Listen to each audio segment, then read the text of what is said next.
tweet ear. during She the stopped football. talking to my ear. I'm not quite sure that RC can hear me. Let's make sure whoever is in RC's ear gets out, and let's hear him explain these tweets. First one, watching the Pats play feels like watching Killmonger challenge T'Challa to be the Black Panther. You knew T'Challa wasn't going to win, but you were so used to seeing him do so. He always found a way. Yet Killmonger just kept beating him, asking, is this your king? Sad day. R.I.P. King. RC, explain that tweet. Hey, man, listen, that was hard for me. Rest in peace to the King Chadwick Boseman. But I just remember watching that, T'Chaka and T'Challa, they're now separated. We've already beaten Baku as the New England Patriots did early on in the year. And here comes Killmonger, and he's taking us down. I mean, they killed Uncle James, Zuri, and now we're just watching it happen. And right in front of our eyes, the king is falling. And you say to yourself, you know what? I know he's going to get back up, and I know he can do it, but he can't. And then it's beat him down, beat him down, beat him down. And now they're picking the Pats up and they're putting them on the shoulders. And as they're walking to the side, we're seeing Cam Newton on the sideline. Jared Stidham is on the field and he's falling on his face. And then they throw him over the cliff. And now Angela Bassett got to run. Nakia got to come in and get him. And that is how I feel. Watching the king fall is killing me. And it is heart-wrenching. And all I can say is I hope they found a way to bring the Black Panther back. All right, next one. Next tweet is about Scotty Miller. Here we go. Boys better start reading the scouting reports on Tampa Bay. Running out there on Scotty Miller with that Wes Welker, Danny Amendola, and Jules Edelman mindset. Bro is a flat-out burner and corners keep squatting their feet getting ran by. RC, I love this one. Explain that tweet. Listen, Greeny, this is exactly why Sidney Dean and Billy Hole were able to beat Duncan King at the end of White Man Can't Jump.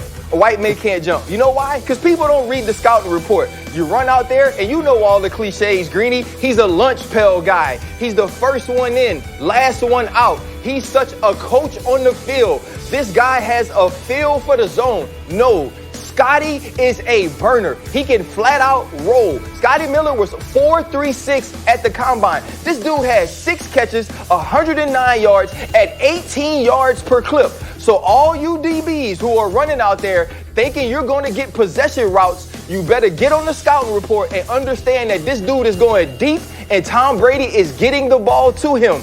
Do not be the dude that tries to bet that he can't dunk. Next tweet from Ryan Clark involves the Chicago Bears. Here we go. Bruh, watching the Bears play offense is what I feel like sitting through This Is Us would be like. Ryan Clark, explain that tweet.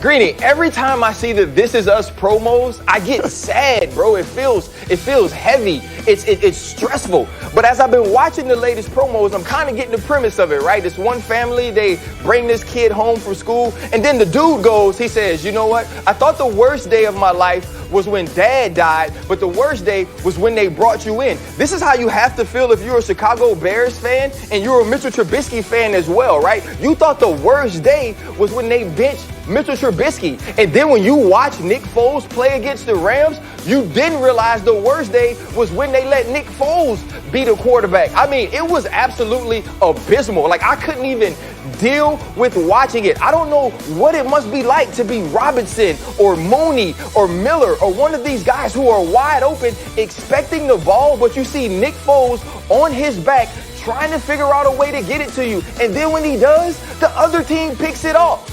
And so if you play defense for the Bears, if you're a fan of the Bears, or if you are Matt Nagy, I am sorry that you have to deal with This Is Us every day of your life because it seems stressful. That's another tour de force. I'm saving the last one for a little later because I got to get to something else here. But we have one more coming later in the program that I really want to hear. Meanwhile, this past weekend might have been the greatest performance of Baker Mayfield's career. 22 of 28, 297 yards, 5 touchdowns, beating the Bengals 37-34 in the same game in which they lose Odell Beckham for this season. And it's hard to argue that Mayfield would be better off without a superstar like Beckham, but the numbers say that he has been. His QBR is nearly perfect when targeting other wideouts on the team, and his completion percentage is up 25% when throwing away from Beckham this year. So let me bring my squad back in on this. And I will start with David Pollack, who's up early with us this morning. When you hear something like Baker Mayfield, the quarterback is better without the best receiver on his team and one of the best in football, what thought goes through your mind?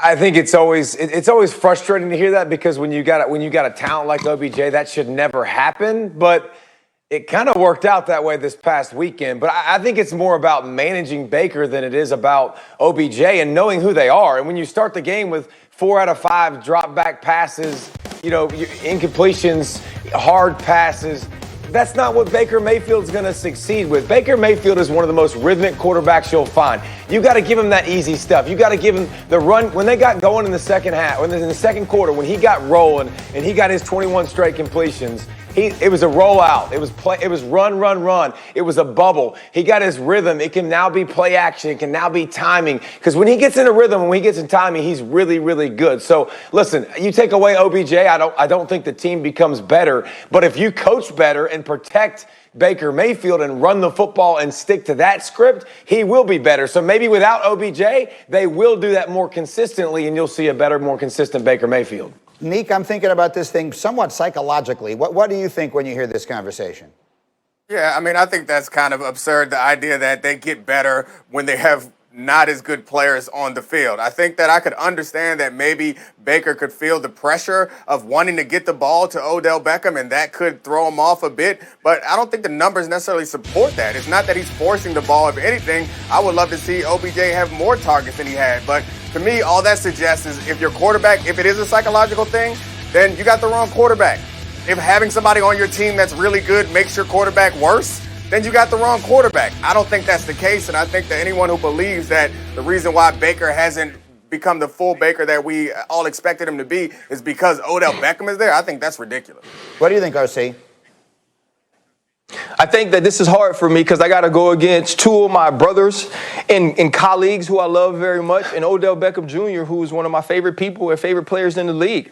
But Baker Mayfield is better without Odell Beckham Jr., and it's not an Odell Beckham Jr. problem. It's actually a Baker Mayfield problem. Baker Mayfield understands how to work the field a little bit better when Odell Beckham Jr. isn't there. Baker Mayfield seems to make the right decision on throwing to the open man when Odell Beckham Jr. isn't there. And the Cincinnati Bengals game was a direct example of that. He took the right throw at the right time. He got to the open guy, and he made things happen in a less complex route situation than he normally does with Odell Beckham Jr. So is it true? Yes. Is it Odell Beckham Jr.'s fault, though? No, it's not.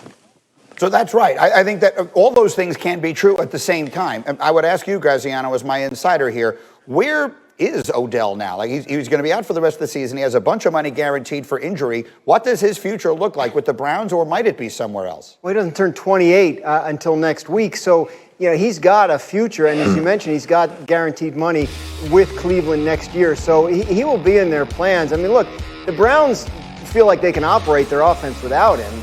But having him in there elevates their offense's potential, right? I mean, this is a team that's 5-2, lost by 30-plus points to the Ravens and Steelers. So they can win games without Odell Beckham, but is that going to allow them to compete with the very top teams in the AFC, in the NFL? I mean, look, to borrow from Ryan, when Tony Stark and Captain America split up, they could get some stuff done, sure. I mean, they're good enough. But when Thanos shows up, they need to get back together or else they're not going to have any kind of chance. All right, don't encourage this. I lose control every single week. Let's continue here in just a moment. That's what I'm talking about. Much more to do.